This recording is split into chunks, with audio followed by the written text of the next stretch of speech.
So in this session, what we want to do is to explore how we can strengthen collaboration to build sustainable, inclusive, and climate resilient settlements. So again, my pleasure to present our four panelists today, and I'm gonna introduce first. We have Mr. Ahmed Ekzayez. He is the Deputy Minister for Emergency and Disaster Management from Syria. Welcome and thanks a lot for joining us today. Then we have Mr. Henry Yap, Undersecretary from the Department of Human Settlement Urban Development from the Philippines. Welcome, Mr. Henry. And Mr. Aldin Asiri, Deputy Minister and Officer in Charge, Ministry of Human Settlement and Development, BARMM, also from the Philippines. And finally, we also have Murtaza Wahab, Mayor of Karachi. Big thanks for joining us today, and he will conclude the session. And finally, me, Eva Suarez, I'm Technical Advisor, Shelter and Settlements for Catholic Relief Services, and I'm from Spain.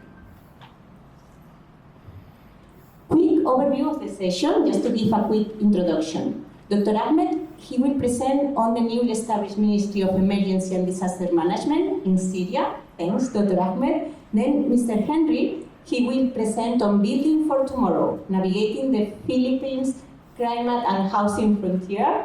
Then we'll have also Mr. Aldin, that will present on Mapping the Future, Strengthening Bangsamoro Settlements through Integrated Land Use from BARMM, Philippines. And the Mayor of Karachi, Murtaza Wahab, will conclude the session with some words. So now I'm gonna leave the floor to Dr. Ahmed, if you feel comfortable here. Thanks for joining the session, and let me start by thanking Palestinian government for hosting this very interesting session actually. Having discussion about climate resilience, especially right now with these compounding challenges globally, I think this is very timely. Thanks also for Suarez for sending invitation in Syria to be here. So really thank you so much for having us and for the warm welcome and having Syria to be presented in this session. I think the question is very interesting actually, how we can strengthen collaboration to have inclusive, sustainable climate resilience. And I think if we need really inclusive and sustainable solution, we have to think definitely in a climate resilience, especially right now with this climate risk around the world. But maybe someone from you will ask questions, why Syria will take care of the climate, especially we have a lot of challenges ahead of us. To what extent the conflict-affected countries should be taking care or taking some kind of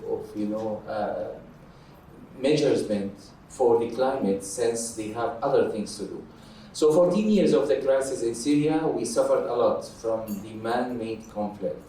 So you've seen that a lot of destructions, a lot of landmines, millions. Now Syria considered one of the highly contaminated areas globally with the landmines. Also, millions of cubic meters of rubble, now preventing a lot of IDPs and refugees to come back. So with all these kind of challenges, climate change came also to add more challenges on our government.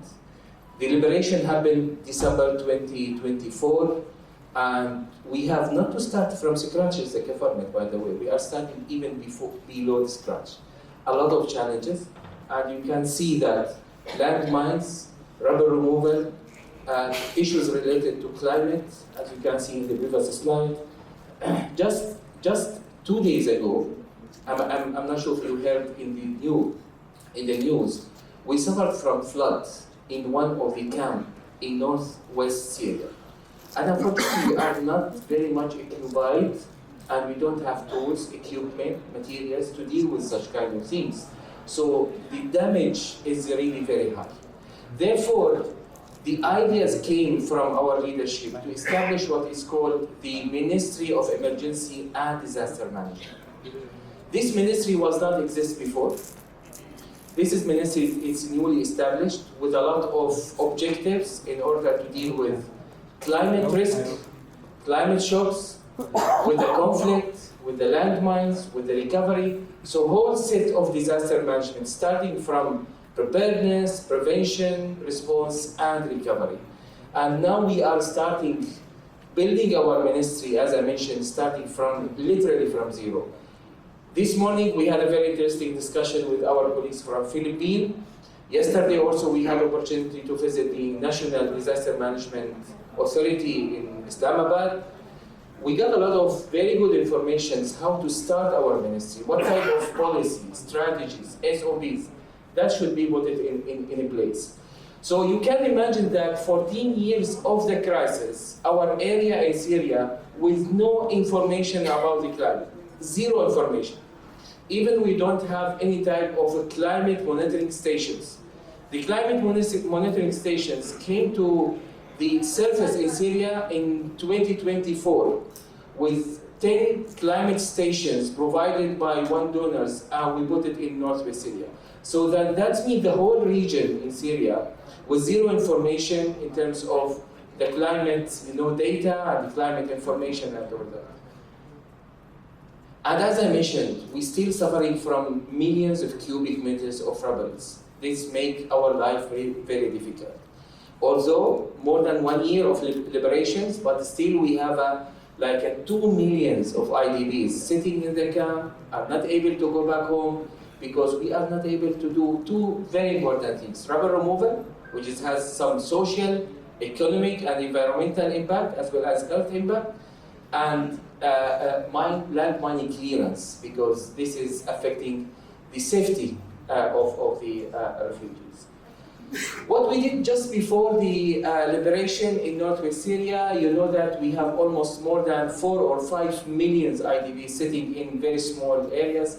So we start to look at to what extent our camps should be climate resilient, because we are sitting in somehow geographical areas impacted by flood, heavy rain. So we start to build some kind of arrangement, some buildings that climate resilience.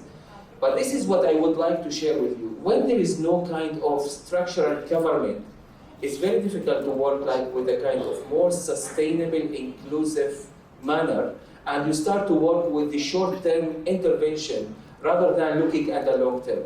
One of the key objectives we are looking at it now in Syria is to move from the short-term intervention, the short-term emergency humanitarian project, to more kind of long-term climate resilient activities. Therefore, we are working now at the system level. And today in the opening remarks, the world system, it has been mentioned several times about the importance of working not on the household level, but at the system level. System of housing, system of dealing with the climate activities, and the system of changing in general the aspect. Also, what we'd like to share with you in terms of the climate data, now in Syria, we will see a table at the end of these presentations. We have only 45 climate monitoring stations, while the needs is about 625 stations. So we have almost less than 10% of our needs globally across the country in order to capture all the climate information. Moreover, this is something we are now discussing with different countries, including by discussion yesterday with the National Disaster Management Authorities, that technology and tools, equipment is very important in order to move ahead with the robust climate information. Today it has been mentioned also several times, climate doesn't recognize borders. So when Syria will be affected by climate, but this is something will affect also the whole region.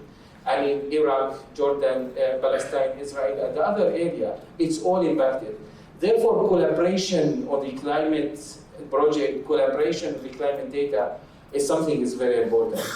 Moreover, the linkages between climate and water security is very important because our areas suffer from water scarcity. And this in some areas, especially in desert, because drought it has own impact on our area. So always there is a kind of linkages between climate security and water security. We did here a map just to show where area is more vulnerable to climate. And we are now in the process with the support from donors and also United Nations. to come up with the first ever climate risk assessment that can identify where is the fragile and weak states or weak areas in Syria. Because we don't have this information yet. We don't know which area is more impacted or more vulnerable to flood, which area may be more vulnerable to wildfire. Just last summer, we suffered from a large or big wildfire affecting Syria, and we lost 26,000 hectares of our forest area, which is really a significant number in Syria. I mean, in summary, what I would like to share with you, number one, there is a great linkages between conflict and the climate. And climate could, in some issues, create a conflict, and the conflict definitely could affect the climate in one way or other. In Syria, when we have a different segment of populations, climate could play a very important role in the social cohesion. And now also we are started under our ministry to do what is called the climate security assessment. It's not to look at the climate as a risk, but to look at the climate to what extent could be a social cohesion factor that bring community to each other. You know, we have a different segment of population from different religions, from different groups. So this creates sometimes a tension. We are now looking to what extent the climate can, bring those to each other. Last things from my side is about the early warning system. One of the main national objective we are looking to establish in Syria. We have now in Syria 4 fragmented early warning systems, one for agriculture, one for health, one for environment, and one for water. Unfortunately, those early warnings are not talking to each other, which create a lot of issues that we don't have one unified early warning system. That means we don't have a clear messages, alert messages that could be shared with the community. That's meaning that the community don't trust our messages so far because there's no kind of these synergies between those. So one of the key objectives for us and the Ministry of Emergency and Disaster Management, and tomorrow morning maybe I can speak more about the organogram of our ministry. But in this session I wanted just to focus more on the needs. What we are aiming to do is to have early warning, multi-sectoral, multi-hazard early warning system, and to bring the information. One of the key challenges that we are suffering now is sharing information from different ministries and UN agencies. Each one has own information, and it seems to share this information is something that's very difficult. It's something no one can imagine when he will be sharing the information as we will get his position. Position is not related to information, but we are trying to send this message always. But unfortunately, still we are suffering a little bit from these issues. We are trying now to solve and to establish a multi-sectoral early warning system, multi-hazard early warning system with the support, of course. Therefore, we are here and we are keen to listen also for other experience from Asia, how to build our climate resilience buildings. Keep in mind, we have still almost 3 million IDPs. 3 million IDPs sitting in the camp. And they want to go back. And their building should be climate resilience. And we will not allow their building unless to be really climate resilience. Because Syria is very vulnerable areas to climate. So we are doing our best. This is the table, the last slide. It's just showing the gap on our existing capacities. Like for instance, for firefighting vehicles, when we are dealing with the forest fire, we have almost 22, while the needs more than 1,200. You can imagine that we are now doing a triple or a lot of effort in order to cover the gap. But now we are doing our best in order to discuss with donors, with different governments, to cover this gap, and in order to move ahead with a more kind of inclusive, sustainable, and climate resilient solution, not only for building, but for systems, because this should be integrated. And that's what we are doing, to be integrated with our recovery and reconstruction plan in Syria. Thank you so much. Thanks a lot, Mr. Dr. Ahmed, for sharing the challenges, but also the opportunities in Syria. And now, here, thank you. And now, yeah, when you're ready, Mr. Henry, please.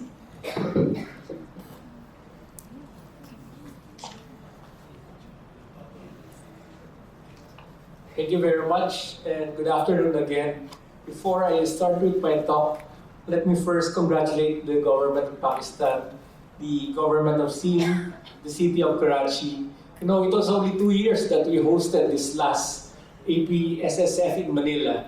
And at the time, we only had about 300 delegates. Today, I'm amazed we have doubled that number, and there are more organizations, and many countries have sent their delegates. So congratulations to everyone for the organizing this successful. Let me share with you the problem in the Philippines. The Philippines is actually one of the most disaster-prone country. If you Google it, you will notice that Philippines has been landing at the top for many years. And this is brought about by the location of where the Philippines were, just beside the Pacific. And many of the typhoons normally come from that area. In addition, we are also in the ring of fire. We have earthquakes often. In fact, the number of typhoons is such that we alphabetically spell out the names of the typhoon, and many times a year we would run out of the alphabet. So we'll have another round. This year alone, we already have 2 typhoons. But this is further confronted by our housing gap. And these have actually affected the way we have delivered. The crisis, the climate crisis is real, and it is exacerbating our housing crisis. If we are just to look at the impact of our coastal towns, it has been predicted that the sea level rise will be 3 times that of the normal average, global average. In addition, that will affect about 60% of our municipalities, or about 13 million of our people. The Philippine population right now is just about 110 million.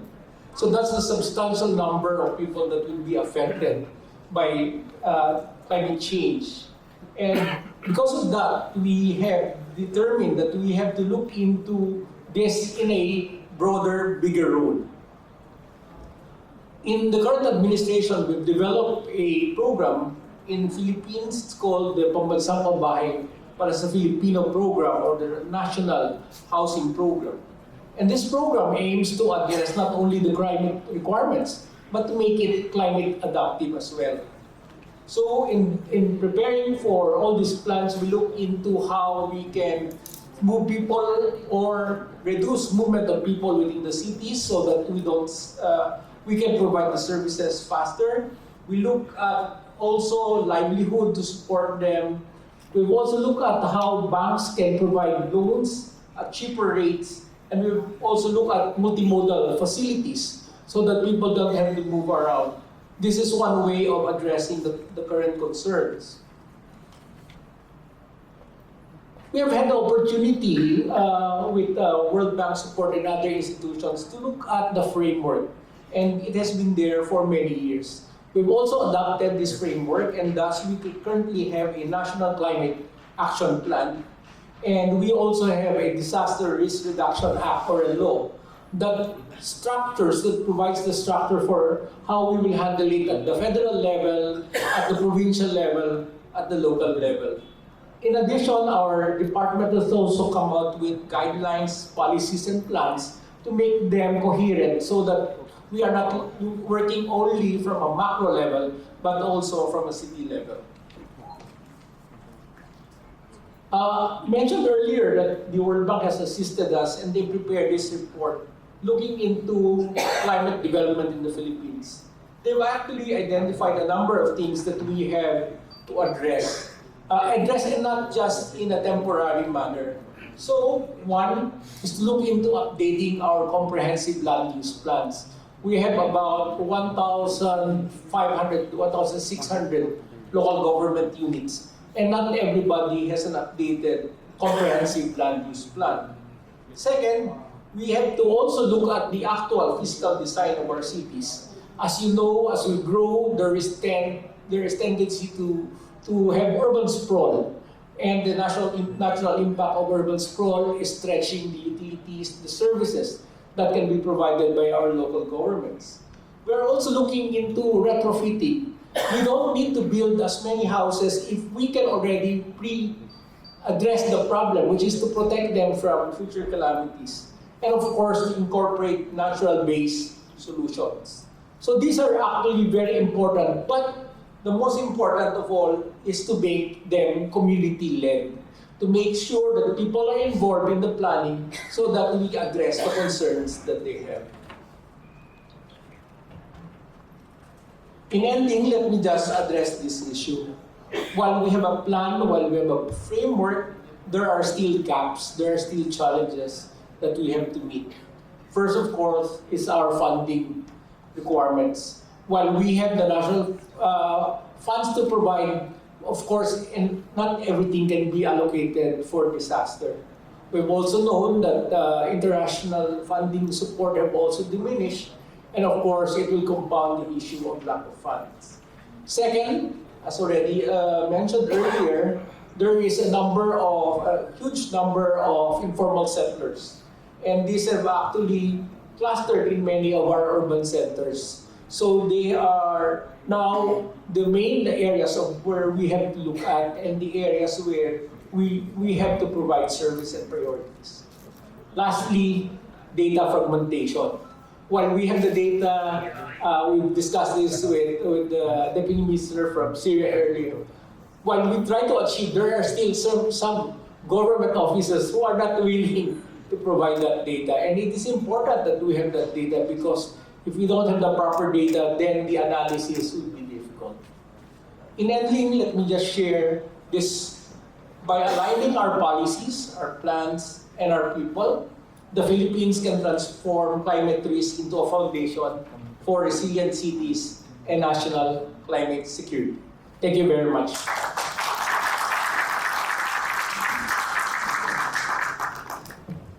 Thanks a lot, Mr. Henry. No, it was a great presentation. And now, Mr. Aldin, when you are ready, the floor is yours. Thank you. Assalamualaikum warahmatullahi wabarakatuh. Good afternoon.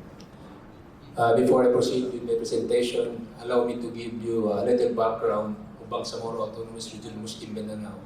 An administrative region can be found in the southern Philippines. BARMM actually is an autonomous political entity created by law. It is the outcomes or frameworks, the peace process between the government of the Republic of the Philippines, the Bangsamoro and the more Islamic Liberation Front, confirming the rights of governance and inclusive development. It exercises political power, wherein the legislative power lies in Bangsamoro Parliament and the executive power is lodged with the Chief Minister in its ministries.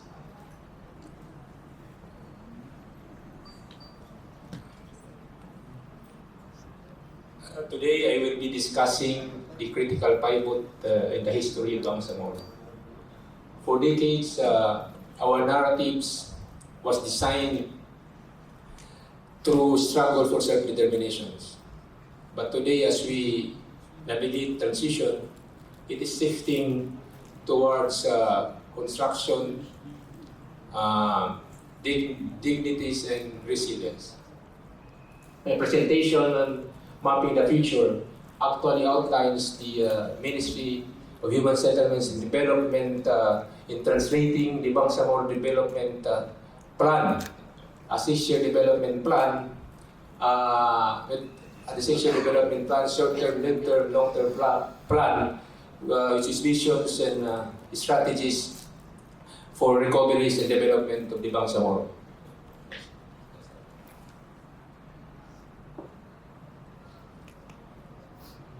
Before I proceed with the presentation of the slides, allow me to discuss 4 areas. First, context. Second, our approach. Third, the policy framework. And 4, resilience in innovation.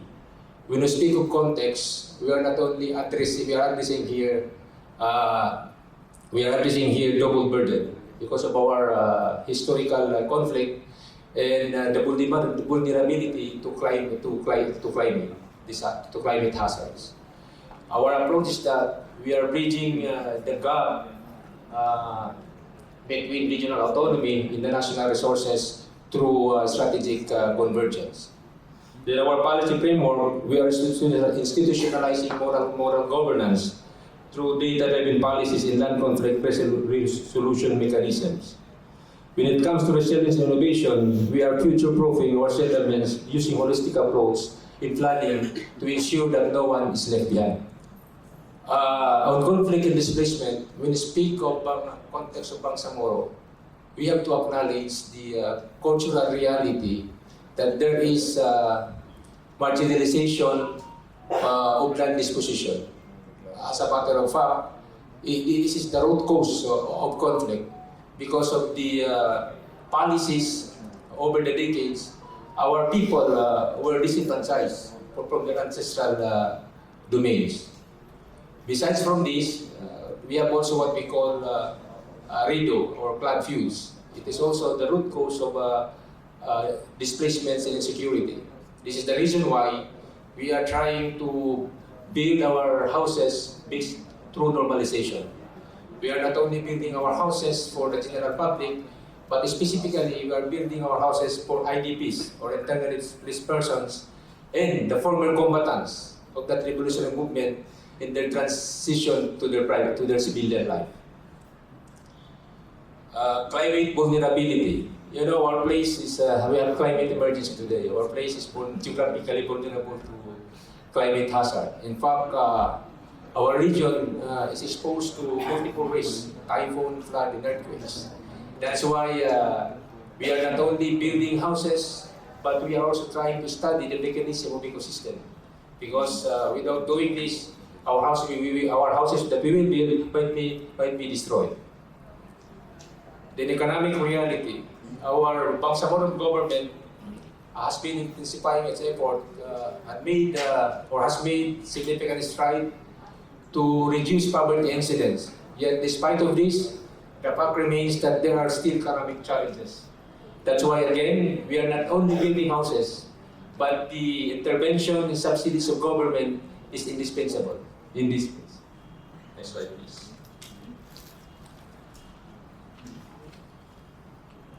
On our vertical and horizontal collaborations, national regional partnership, our vertical collaboration is anchored in the principle of a symmetrical relationship defined in the Bangsamoro Organic Law. In other words, we do not work in isolation, but we see to it that we align our national resources with our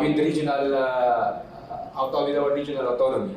As a matter of fact, one proof to this, we have signed memorandum of agreement with the Department of Housing, Urban Settlement and Urban Development. I think it was mentioned earlier by Sir and the Undersecretary, the 4-piece program. It is very critical because our people can already avail the housing loan and can avail the 5% subsidy of the government. If I'm not mistaken, sir, correct me if I'm wrong, the beneficiaries of this, only 1% will be paid by the beneficiaries. The other 5% will be subsidized by the government. The housing that we will be built is also a climate resilient resettlement. Besides from comprehensive land use plan, we are also assisting them in their local shelter plan. Interagency coordination, we have to resolve the land complex issues in BARMM. And there is a fact that there is an overlapping functions of the ministry. And sometimes this is linked to conflict. So because of this, we have effort to organize interagency working technical committee by joining other ministries, like for example, the Ministry of Environment and Natural Resources, the Ministry of Agriculture and Fisheries, the purpose of which is to verify the land titles and to avoid overlapping of lands in the area. Next slide, please. With respect of the national regional alignment, Again, our strategy is anchored on the principle of asymmetrical relationship defined in the Bangsamoro Organic Law. We align regional execution with national resources without compromising our autonomy. We also closely coordinate with other national agencies, specifically the National Housing Authority, to ensure that our plans is aligned with them. Institutionalizing best practices, we also ensure that the best practices we have learned from other partners and other stakeholders are integrated or embedded in our policies process and implementation. We have also standardized our project implementation for that pattern. Policy-driven partnership, our partnerships go beyond funding. We collaborate with international NGOs and academy to craft technical manuals and regulatory frameworks that become official ministry of our policy. Evidence-based policy making, our decisions are grounded in data. We plan to use data science to guide urban planning. In fact, we have already a partnership with the University of the Philippines, research agenda partnership. We are conducting baseline studies on human settlements in vulnerable ecosystems. On transparency in digital governance, we are committed to moral governance through digitalization. We have already adopted open portal wherein the projects can be monitored, evaluated, and their accountability is there.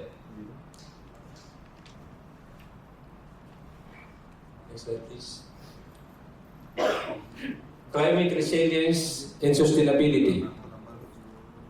On environmental planning, our spatial strategy is anchored on the holistic approach. We are enforcing this integrated watershed planning in our regional and provincial plans. As I mentioned earlier, we are also updating our comprehensive land use plans to incorporate the blue-green framework. On sustainable infrastructure Darussalam project, this is our flagship model for resilient resettlement. It is not just, we are not just building roads and walls here, but it incorporates climate resilient design by ensuring energy and water independence. This unit is equipped with solar powered water system and solar power systems. On data-driven governance, resilience requires accurate data. We have lands-based online portal as part of our open governance initiative. I mentioned this earlier already. This is not just a repository. We are using technology, geotagging, to map the real time status of housing projects. Because of this, it allows for transparent monitoring, evaluation, accountability, and learning, ensuring that resources are strictly used for their intended purpose and that projects are located in safe and suitable zones. Inclusive financing, sustainability must be financial. We are pioneering Islamic finance integration to make housing accessible to our Muslim constituents who cannot access conventional housing loans because it is against our religious beliefs.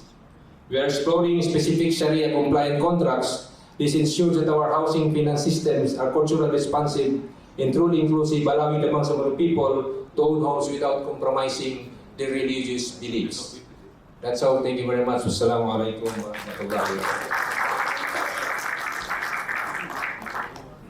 Thanks a lot, Mr. Aldin, for sharing experience of BARMM and in the Philippines.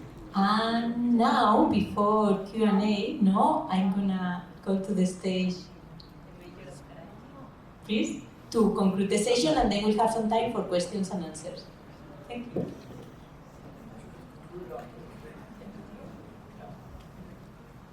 Good evening, ladies and gentlemen. Welcome to Karachi. I'd like to start off by appreciating the organizers for having this event take place in the city of Karachi.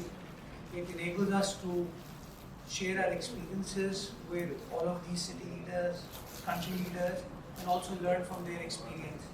And as my friend from Syria was highlighting, that climate is something which has no boundary.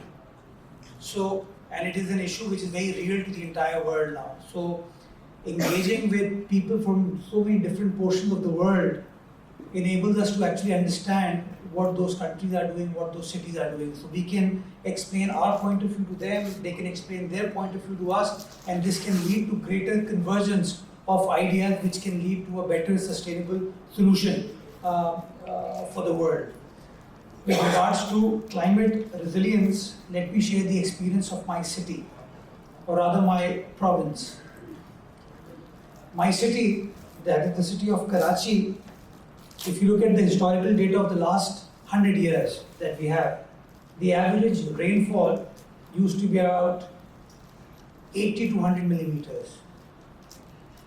In 2020, the average rainfall that we got between July and August, 30 days, it was 560 millimeters. In 2020, it was 650 millimeters. So just imagine how the gravity has changed, how the situation has changed, exposing the people of the city and the people of the administration of the city to tackle with the situation. Similarly, with regards to my province, in 2022, millions of people got affected because of the floods that happened in our country. And my province, the province of Sindh, which is hosting this conference, was one of the worst affected provinces. The government decided to initiate a very ambitious plan of constructing those damaged homes. And this was a concept given by the party chairman back then in 2022, that I want to construct or reconstruct more than 2 million homes. So the idea was absolutely unknown to us. Funding was an issue, as all of you were highlighting. Space was an issue, the capacity was an issue, but the government had the vision, the will to get this thing done. We started off with this idea, and I'm very grateful to the government, grateful to our partners, which is the World Bank and other entities who supported us, and we came forward with a very solid, tangible plan of reconstructing 2.1 million homes. And I'm very happy to inform you that in the last 2.5 years, we've managed to construct 1 million homes, and those homes have been delivered to those affectees. And the best part was that the land ownership was given to the lady of the house. So that leads to climate resilience, that leads to women empowerment as well. However, the situation again gets tricky. This year we just had our winter. Karachi had a winter of just 7 days. Our jackets, our sweaters didn't come out. The women were waiting for the shawls to come out. That didn't happen. We had our jackets, stitched for the winter season, but we couldn't show our jackets, right?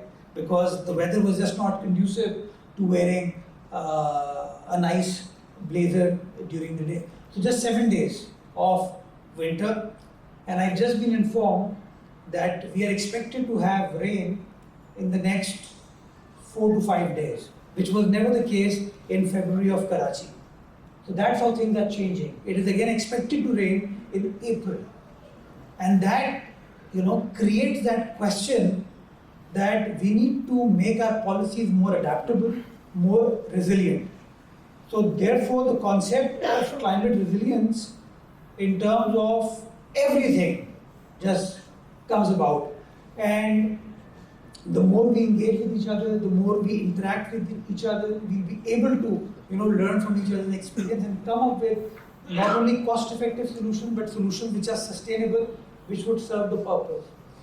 So, as the Mayor of Karachi, as part of the government, I would like to assure the organizers of our fullest cooperation.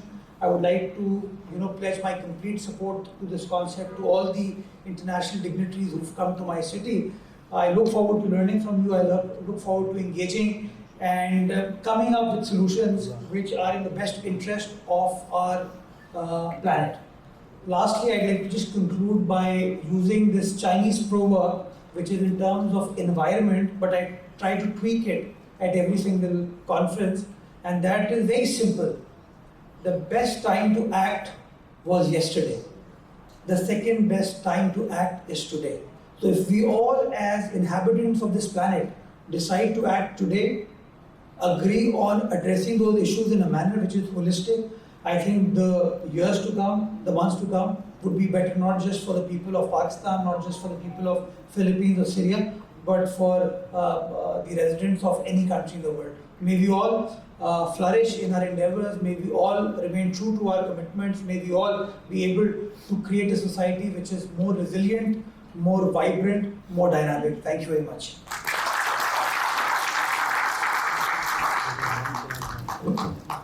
Thank you very much, Mr. Murtaza, for your wise words. And now we have some time for questions and answers, so I'm gonna leave that to the audience. Assalamu alaikum, good afternoon. My name is Shakur. I'm from Suarez, an organization that works on human settlements. Few comments and suggestions. Murtaza Wahab sir, it is always heartening to see the custodian of the city around and among us. And I can understand the challenge of managing this mega city. Throughout the presentation that we have been listening, it is very heartening to know that in Pakistan, we have come up with world's largest housing reconstruction program. And another dimension, interesting dimension of this, is very cost effective, just $2 billion. So we have been talking about the climate resilience, and Murtaza Wahab sir, through you, I want to convey a message to your leadership. You have proven that where there is a will, there is a way. You have made it happen. 2 million houses is not a joke. So now it's time, beside building climate resilience, for countries like us, especially who are dependent upon outside support, can we think of financial resilience and fiscal resilience so that next time, God forbid, God make us safe from any of the disaster, but next time we will have enough resources to fund these programs from our own resources. And Karachi, the heart of Pakistan, financial capital, I believe can generate this tiny little amount from its own resources by reforming our fiscal and financial system. Thank you very much. I absolutely agree with you, sir. Resilience is, I think, the single most important thing that we must focus on, whether it's humanity, whether it's public service, whether it's economy, whether it's climate. So I agree with the idea that you've put forth, and I would like to, I assure you that I will be taking this suggestion to the senior party leadership, so that as and when we have the opportunity to lead this country's economy, we should focus on creating the aspect of resilience in our approach. But public-private partnership is one very easy way of creating those resources, and again, public-private partnership is an area where our government has exemplified some very good work. So raising money is not an issue. It is actually utilizing the funds in the best interest of the people, and that is why, it's so promising to see that a sub-national government, a provincial government decides to embark on a plan which no federal government had undertaken. And yet, despite all the difficulties, we were able to fulfill our commitment. So yes, that gives us hope that things can be done, and inshallah, hopefully, we should be able to deliver something on the suggestion that you've made. Good afternoon. This is a question for the Deputy Minister on disaster management in Syria. So, I was just wondering if you could maybe expand a bit. You mentioned the still, unfortunately, the large number of IDPs still remaining inside within Syria, and the effort made because many of those sites are relatively disaster prone. So I was just wondering if you could maybe a bit expand on what are some of the measures you are considering in terms of adaptation of the site or relocation. I just thought that would be interesting. Thanks a lot. Actually, as I mentioned, we have almost, it was 4 million IDPs. Almost 50% they went back home because their home, like it was before under the control of regime, their home is safe, they can go back. So I think 50% within 1 year, a significant number to achieve. While for the remaining 50%, we are now dealing case by case. Some of them, their house is partially damaged. Some of them, they completely damaged. Some of them, there are a lot of troubles next to their home. They are not able to go back. Some of them, their village or their area highly contaminated by landmine. They are not able to go back because it's not safe. Some of them, they are living in a village that it's completely destroyed, especially the basic services.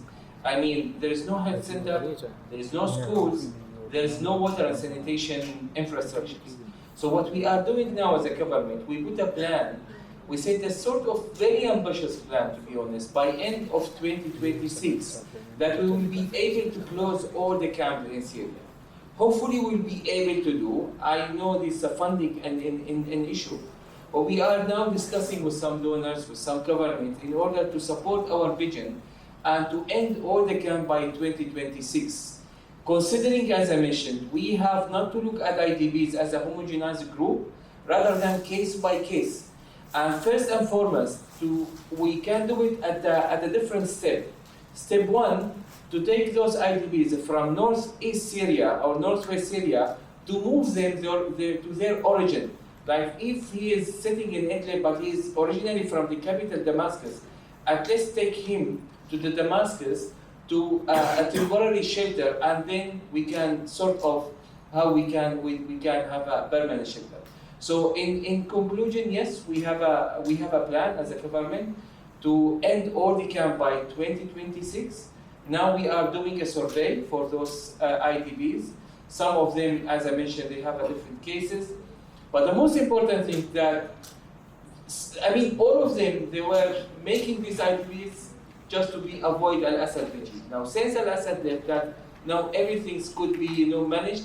When we are putting some fund, when we are making a new shelter, when we are making new recovery, I think the IDPs will go back. So hopefully, in beginning of 2027, you will be visiting us in Syria. All of you are more than welcome. And we will be closing all the camps.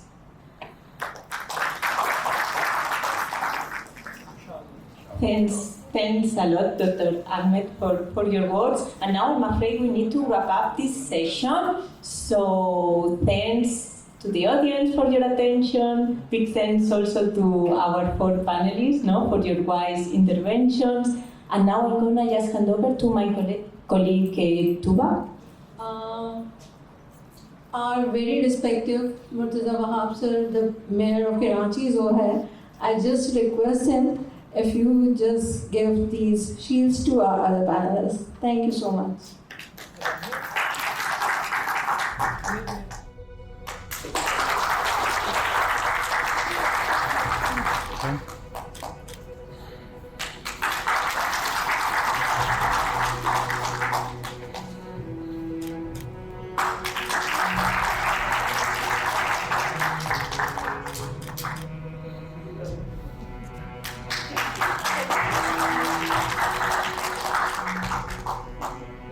Good.